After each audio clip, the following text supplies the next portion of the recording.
Olá, seja muito bem-vinda, muito bem-vindo a esse nosso espaço virtual. Que bom que podemos nos encontrar aqui. O meu desejo é que Deus abençoe o meu falar e abençoe também o seu ouvir. Quem diria, já estamos quase no fim do ano. Se não nesse, no próximo domingo já é domingo de Cristo Rei, o último ano no calendário litúrgico. Depois já iniciamos com os domingos de Advento. Somos lembrados de que não somente o ano caminha para o seu fim, mas também por Jesus somos lembrados que também o seu reino ele vai chegar. E Jesus fala muito nos evangelhos a respeito do fim de todas as coisas, do fim do seu reino. Os três evangelistas, Mateus, Marcos e Lucas, registram isso de uma forma bastante veemente. Hoje nós vamos olhar um pouco o capítulo 13 do Evangelho de Marcos. Você já pode abrir a sua Bíblia se você quiser acompanhar. Ali nós encontramos aquilo que a gente chama de um bloco apocalíptico da fala de Jesus. São textos, falas, onde Jesus orienta os seus discípulos em relação àquilo que vai acontecer no futuro, no assim chamado tempo do fim. E Jesus quer revelar, quer orientar e quer consolar os seus discípulos.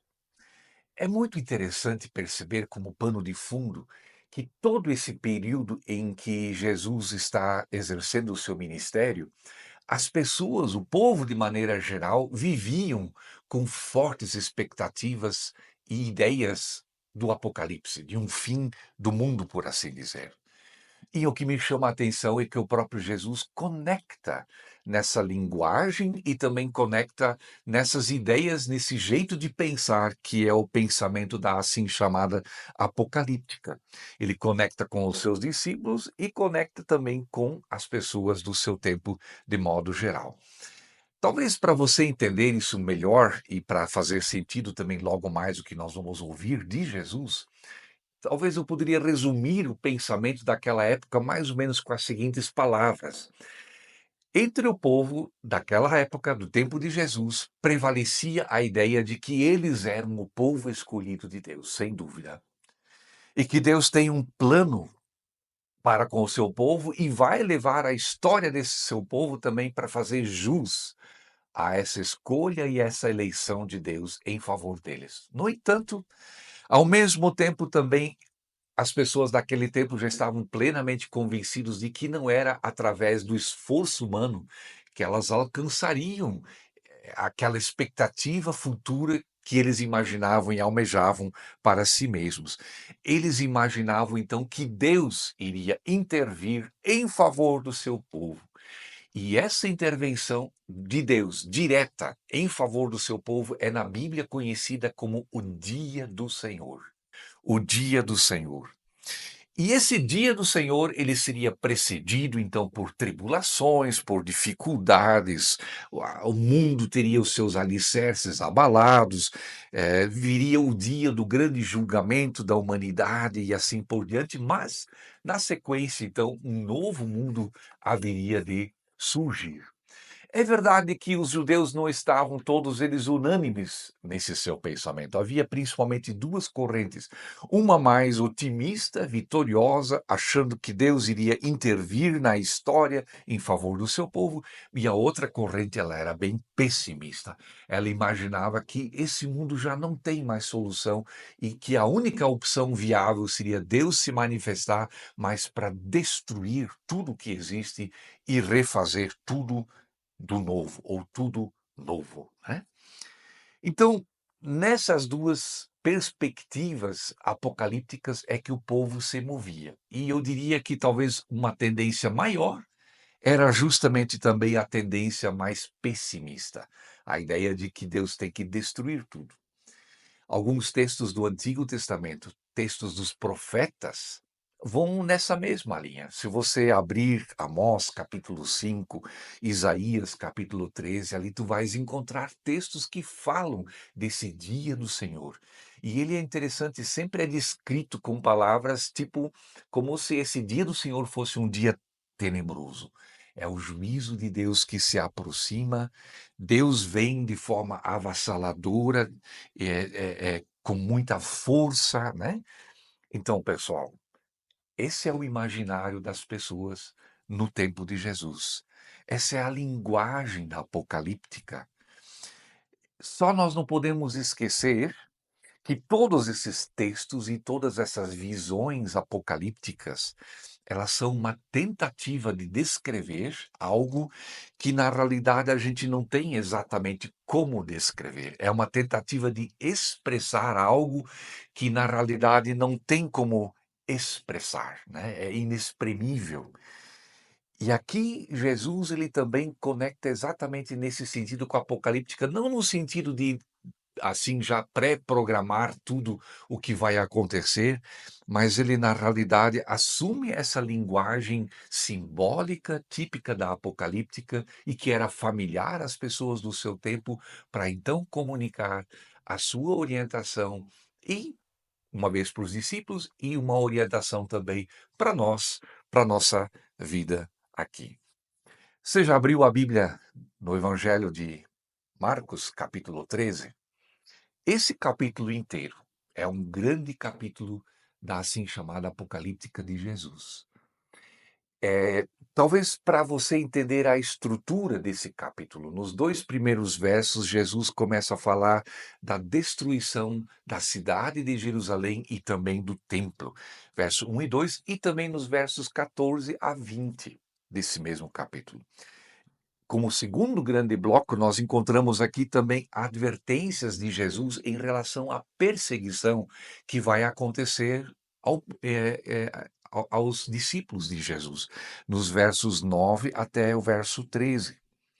Na sequência, nós temos também advertências em relação a esse tempo que a gente chama de tempo do fim dos tempos, nos versos 3 ao verso 6 e depois também o verso 22.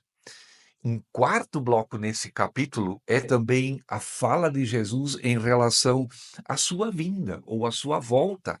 Nós encontramos isso nos versos 7 e 8 e também nos versos 24 a 27. E os demais versículos desse capítulo, todos eles falam no sentido de dar orientação para que a gente vigie, para que a gente esteja atento a esse tempo que está se aproximando. Bom, como eu disse, Jesus, ele assume essa linguagem porque ele tem o objetivo de orientar os seus próprios discípulos para esse tempo do fim. Eu coloquei como tema: Jesus prepara os seus discípulos para o tempo do fim. E eu quero dar 3 respostas a partir do texto bíblico que vão nos mostrar como é que Jesus faz esse preparo para os seus discípulos e, por consequência, também para nós. Primeira resposta: Jesus ele previu a destruição do templo em Jerusalém e também da cidade de Jerusalém, nos versos 1 e 2 do nosso capítulo. Eu quero ler o texto com você, você pode acompanhar na sua Bíblia. Diz o texto bíblico: quando Jesus estava saindo do templo, um dos seus discípulos disse para ele: Mestre, olhe que pedras enormes, que construções magníficas. Ao que Jesus responde: Você está vendo todas essas grandes construções? Pergunta Jesus. Aqui não ficará pedra sobre pedra, serão todas derrubadas. Uau! Agora eu quero que você faça um exercício de imaginação. Você deveria pegar uma trena agora. E agora você deveria medir uma vez uma distância de 12 a 15 metros. Esse é o comprimento da pedra. Agora você levanta 4 metros e você tem mais ou menos 6 metros de largura. Esse é o tamanho das pedras que compõem o templo em Jerusalém. Se você visitar Jerusalém, você vai encontrar ainda hoje lá naquele pedaço do muro que sobrou, né, o muro das lamentações, só um pedaço da construção do templo, você ainda encontra uma pedra com o tamanho de 12 metros de comprimento, mais ou menos 4 de altura por 6 de largura. É uma imponente pedra. E agora você imagina toda a construção, o tamanho disso, a beleza disso. O historiador Joséfo também vai dizer que a parte da frente do templo era toda coberta por placas grossas de ouro e era voltado justamente para o nascente, para onde o sol nasce, e quando então o sol nascia, toda aquela fachada ela brilhava, refletia a luz do sol a tal ponto que você quase não consegue olhar diretamente, porque é como se você olhasse diretamente para o sol. E se você olhava de longe o templo, ele parecia uma grande bola de neve reluzente, onde a luz do ouro e o reflexo branco se misturavam, porque o restante da fachada era de um branco intenso por conta do mármore ali presente. Agora dá para imaginar por que os discípulos, e um deles em especial aqui, fica maravilhado com essa construção do templo. É de fato uma arquitetura majestosa, é de fato aqui um bom exemplo de onde a arte humana e a determinação humana se juntam para alcançar um propósito e construir algo tão magnífico que, no entendimento deles na época, era uma construção para toda a eternidade. E agora a surpresa de Jesus. Jesus vai dizer: vai chegar um dia em que aqui não vai ficar pedra sobre pedra. Esse templo construído pelo grande rei Herodes I, mais ou menos com o dobro do tamanho do que o Templo de Salomão. Uma obra magnífica, começou a ser construída lá pelo ano 2019 antes de Jesus, e, portanto, no tempo de Jesus ainda estava em construção. Nada vai ficar aqui pedra sobre pedra. E nem 50 anos depois dessa profecia de Jesus, de fato, o templo ele é destruído pelos romanos, eles invadem a cidade e ateiam fogo em tudo. Então, esse é o princípio da devastação e da destruição, e hoje nós temos só ainda poucas ruínas que lembram que ali uma vez havia um templo. Eu quero fazer uma pausa com você. Talvez, assim como os discípulos, nós também ficamos muitas vezes impressionados com as nossas grandes, entre aspas, construções. Não me refiro aqui necessariamente às construções físicas, às casas e prédios. Isso também realmente muitas vezes nos impacta. Mas eu me refiro às nossas próprias conquistas e construções pessoais com as quais nós lidamos diariamente. É a nossa casa que a gente conquista, a nossa formação acadêmica que a gente conquista, o nosso trabalho, o nosso status, tantas coisas que são importantes para nós. E me parece que Jesus ele quer nos ajudar a lembrar que essas coisas que para nós são tão importantes, elas podem ruir, elas podem se quebrar. Em todos os casos, elas nem sempre nos sustentam como a gente imagina que elas talvez nos sustentariam. Elas não nos garantem em horas decisivas. Por isso, o convite de Jesus para mim e para você é para que a gente cuide para não se fiar naquilo que talvez faz brilhar os nossos olhos, mas que a gente se lembre da sua presença e da sua promessa, que são imutáveis, a sua palavra é imutável.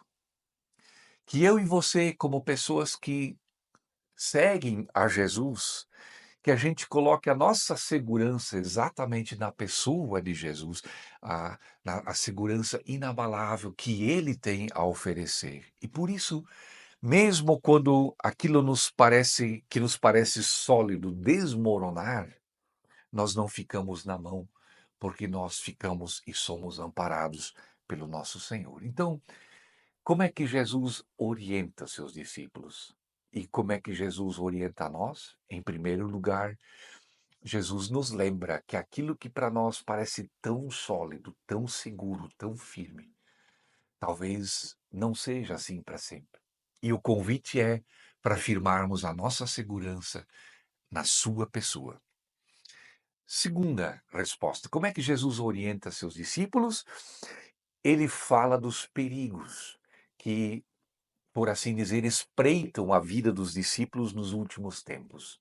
Eu quero ler com vocês os versos 3 a 6. Acompanhe comigo. Tendo Jesus se assentado, então, no Monte das Oliveiras, de frente para o templo, então, no Monte das Oliveiras, do lado de fora da cidade, se tem uma vista maravilhosa sobre o templo, com todo o seu esplendor, e Jesus está ali. Então, olhando o templo, 4 discípulos, Pedro, Tiago e João, e também o André, se aproximam em particular de Jesus e lhe dizem: Senhor, quando é que acontecerão essas coisas? E qual será o sinal para que a gente saiba que tudo isso está para se cumprir? E Jesus disse: Cuidado, que ninguém engane vocês. Muitos virão em meu nome dizendo: sou eu, e enganarão a muitos. Eu acho fantástica aqui a pergunta dos 4 discípulos de Jesus, porque eles pensam exatamente como nós.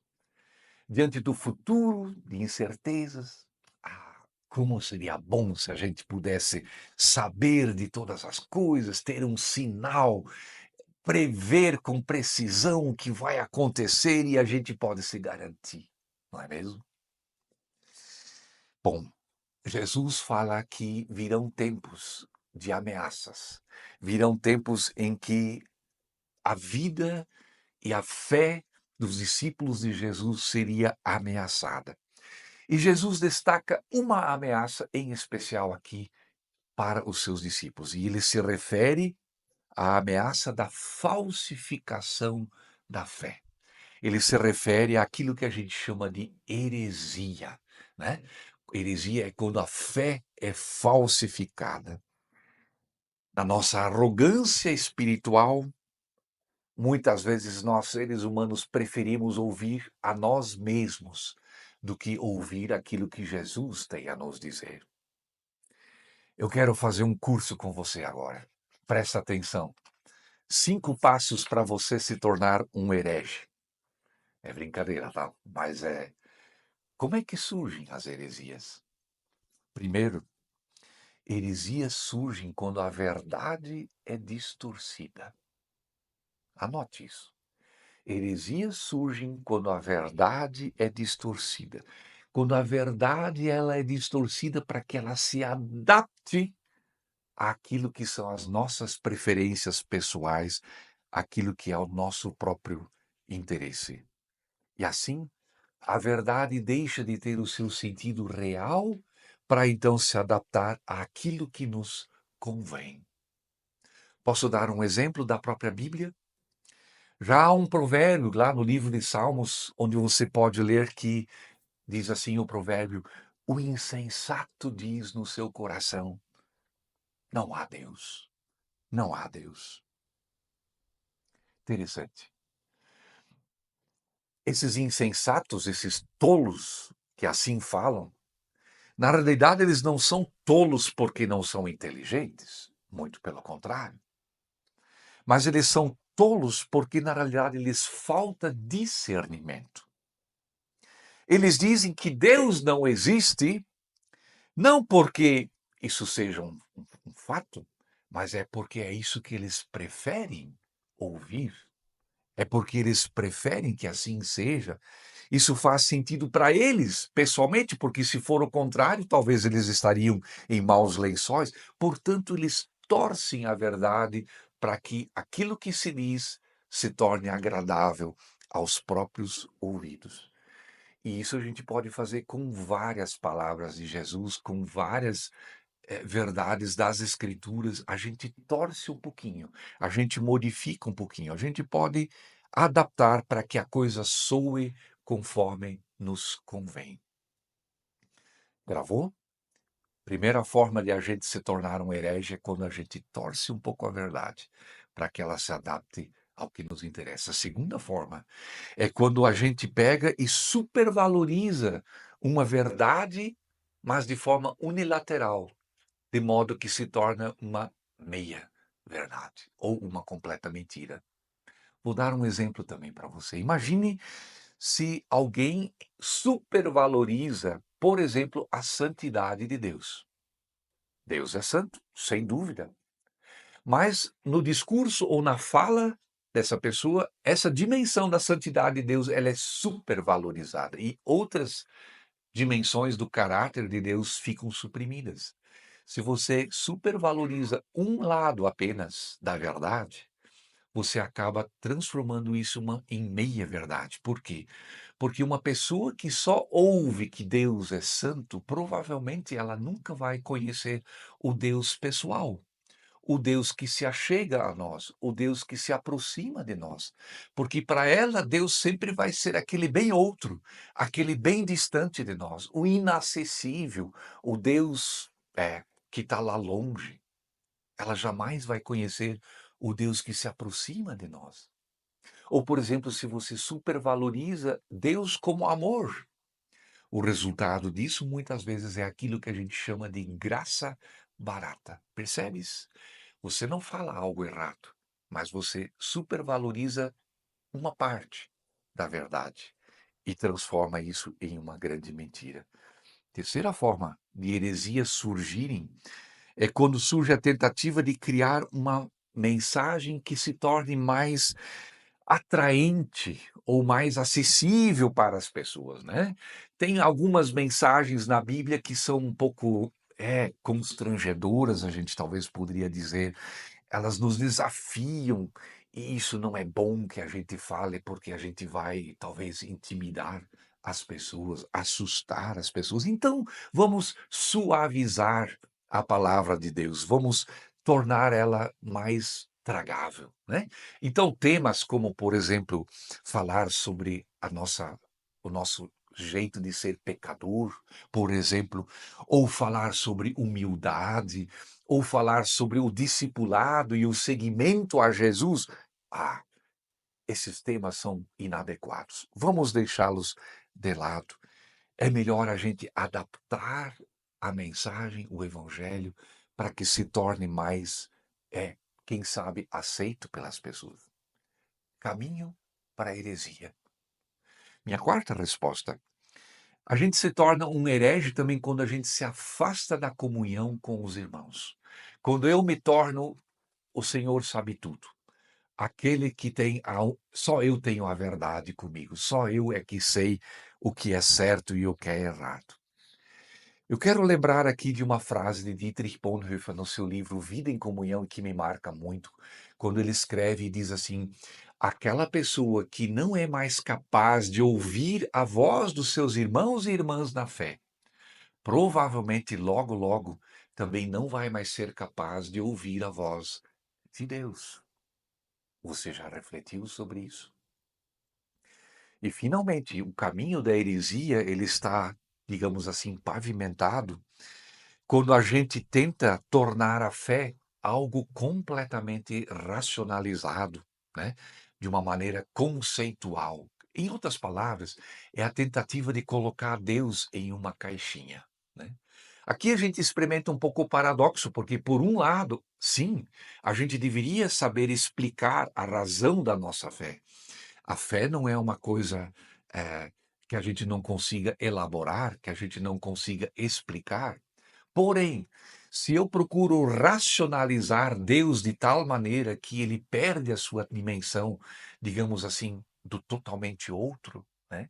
Que eu consigo domesticar Deus com a minha razão, certamente aqui a gente está num caminho de heresia.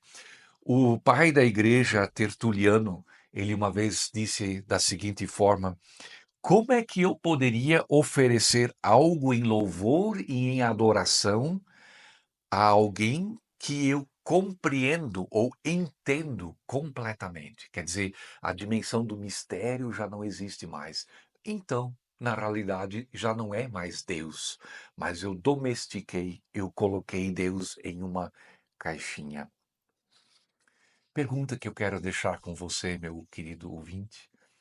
Será que uma dessas 5 origens de heresias se conectam ou são uma ameaça para mim, para você, para a nossa vida, adaptar a verdade como ela nos convém, supervalorizar uma parte da verdade, tornar a mensagem atraente, né, diluir o evangelho, desprezar a comunhão dos santos ou tentar colocar Deus em uma caixinha, domesticar a Deus.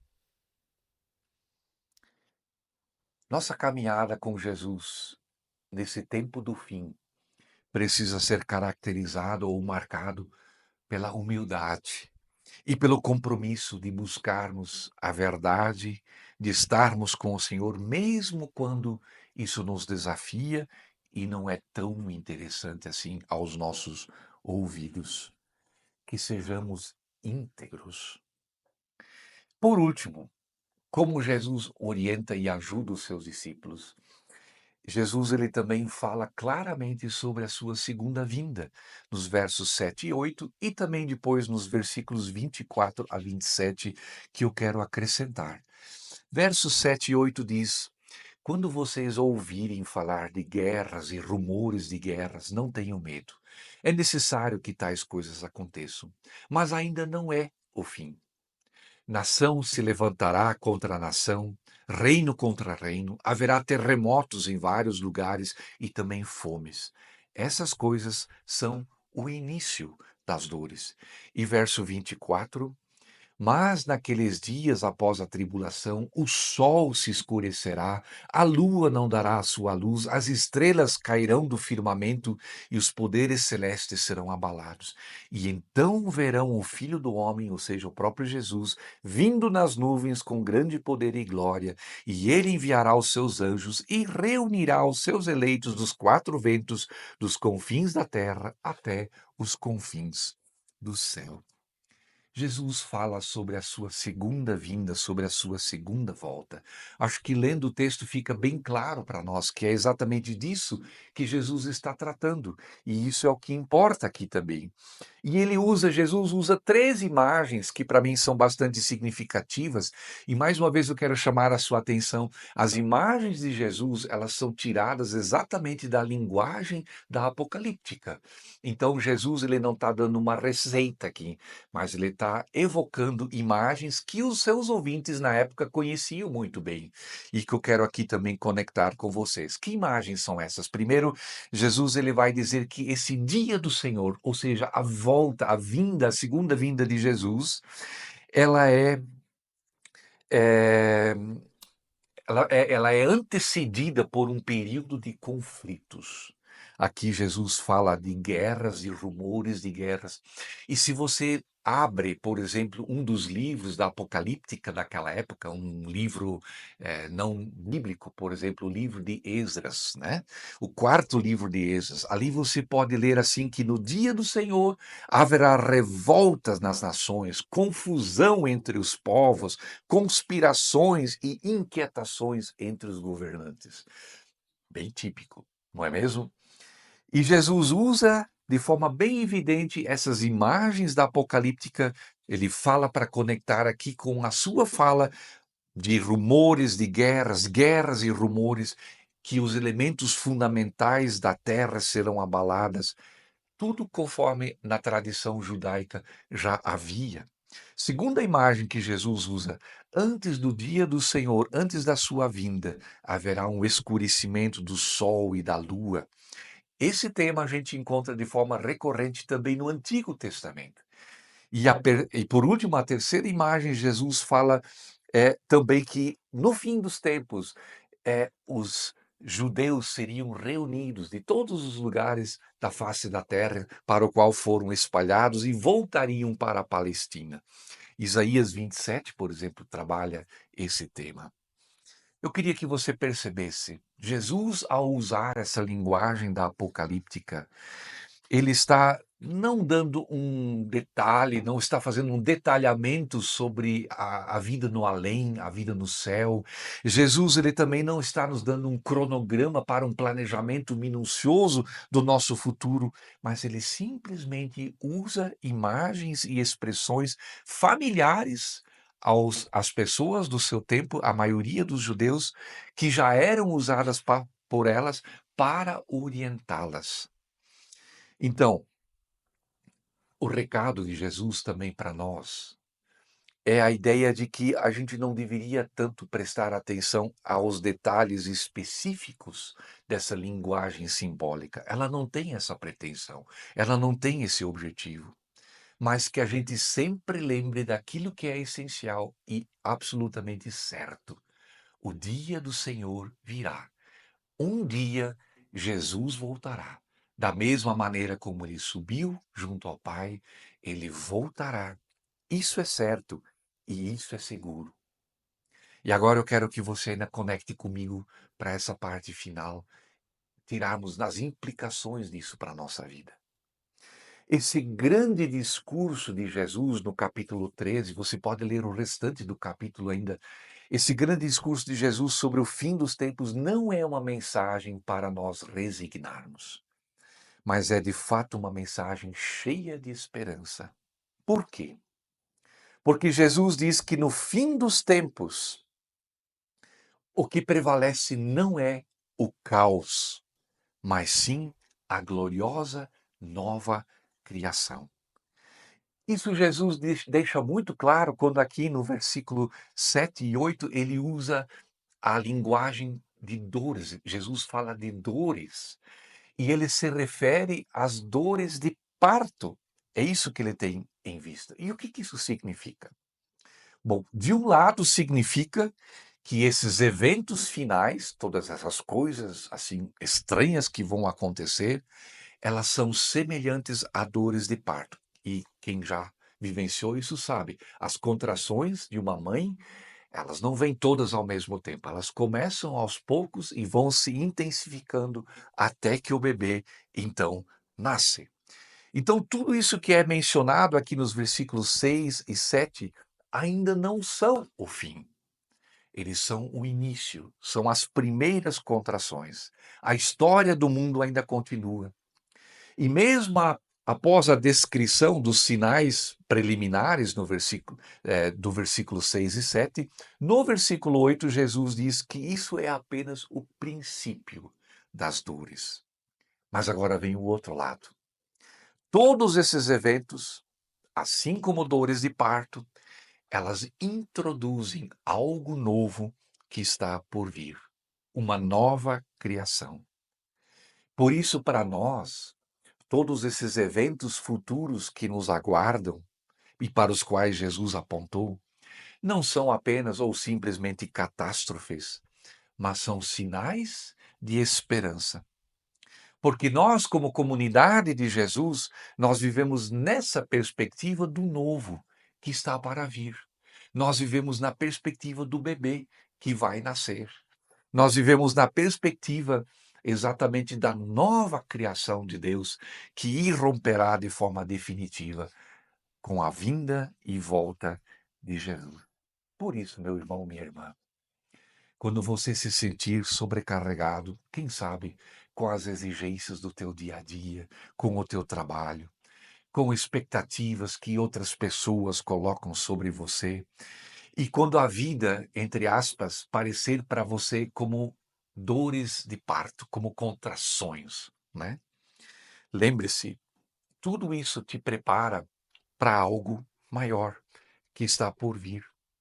Portanto, não ceda a esses momentos de dificuldade, não ceda à ansiedade, mas acolha o convite e o chamado de Jesus para que você possa viver esses dias que nós vivemos e também o futuro com uma perspectiva de esperança, sabendo que Deus, que Jesus, está fazendo algo novo.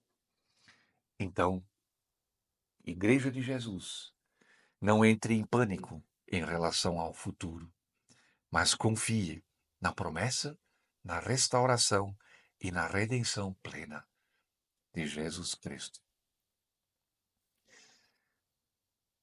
A palavra de hoje nos convida a refletir, pensar. Estruturas podem mudar ou até mesmo desaparecer. Aquilo que para nós na vida parece às vezes tão sólido e tão seguro, pode simplesmente ruir. Por isso o convite é: olhe para Jesus. Confie e coloque Jesus como fundamento em tua vida. Em meio a tentações e perigos, de desvios, de heresias, que em última análise sempre colocam o ser humano em evidência, o convite é para a fidelidade, o convite é para o discipulado e o seguimento a Jesus. E finalmente, diante de um futuro que nós não conhecemos, muitas vezes nos assusta e apavora, a palavra nos convida e diz: são só dores de parto. Elas vão passar e elas são o prenúncio de algo novo que está surgindo e que Deus está trazendo. Que assim Deus abençoe a sua vida, para que você possa viver esses dias do fim de ano, mas também esses dias em que Deus está consumando o seu reino entre nós, com alegria e com expectativa da vinda de Jesus. Deus abençoe você. Um abraço.